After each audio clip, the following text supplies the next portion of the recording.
enquanto o governo aposta nessas regras mais duras para a cobrança mínima pelo frete rodoviário, o agronegócio continua contra a aplicação de qualquer tabela de preços. A gente tem a honra de receber aqui a Fernanda Precinotti, que é editora da CNN Agro, está aqui com a gente pela primeira vez. Você já veio ao Hora H sem eu estar aqui? Não, né? Primeira vez, estreia no Hora H. É estreia no Hora H. Porque na CNN ela já está falando, mas no Hora H é estreia. Bem-vinda, Fernanda. Olha, afinal de contas, a reação desse setor, que é o mais dependente, vamos dizer assim, né? Com certeza é o mais dependente do transporte rodoviário no Brasil. Boa tarde. Boa noite já. Boa noite já. É um prazer estar aqui, Thaís. Tudo bem? É o setor mais dependente, o que mais usa transporte rodoviário e o mais contrário a essa tabela. Primeiro porque o setor entende que deve ser livre comércio, é uma questão de oferta e demanda, mas principalmente porque o agro tem uma coisa de sazonalidade. Nesse momento que a gente está na colheita de grãos, a gente está com qualquer frete que você verificar em tabelas está acima dessa tabela mínima de frete rodoviário, porque tem uma demanda muito alta. Tem o período de entre safra, e aí cai a demanda e, obviamente, as empresas não querem pagar esse valor mínimo.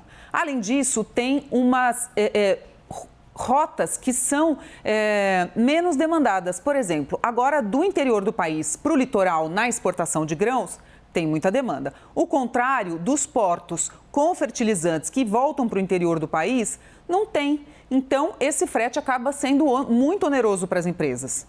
E o pior é que isso vai cair na conta ou do produtor rural ou do consumidor.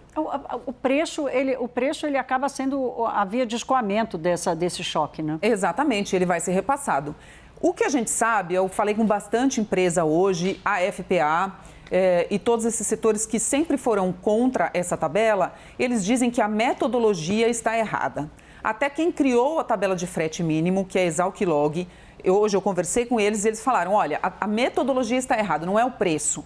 Mudou o cenário, mudaram as rotas, então a gente precisa rever essa tabela. Hoje a gente tem menos caminhoneiros autônomos, ainda que sejam 1 milhão deles, são menos do que naquela ocasião da greve. Então você tem mais transportadoras e aí eles dizem que a negociação entre empresas deveria ser feita com livre mercado. Assim, a gente já sabe que o tabelamento de preços não funciona, né, Fernanda? Infelizmente, não funciona e, como eu tenho repetido aqui, se tem abuso, o abuso precisa ser coibido.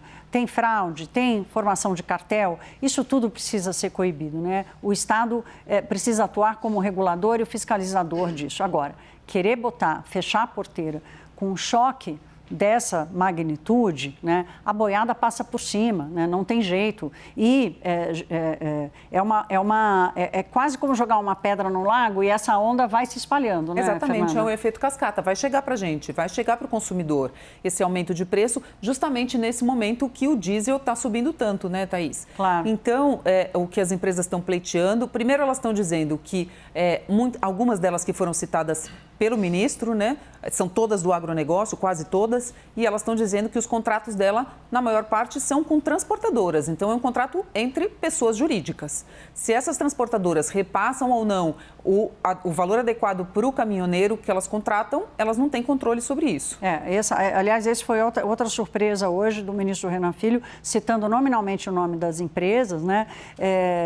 Certamente ele entende como isso tudo funciona, mas é o governo querendo dividir, transferir responsabilidades aí para os estados, para o setor privado, e esse desequilíbrio não é bom para o Brasil. Fernanda, obrigada. Volte sempre à Hora H. Uma boa noite para você. Boa noite, Thaís. Boa noite a todos. Muito obrigada.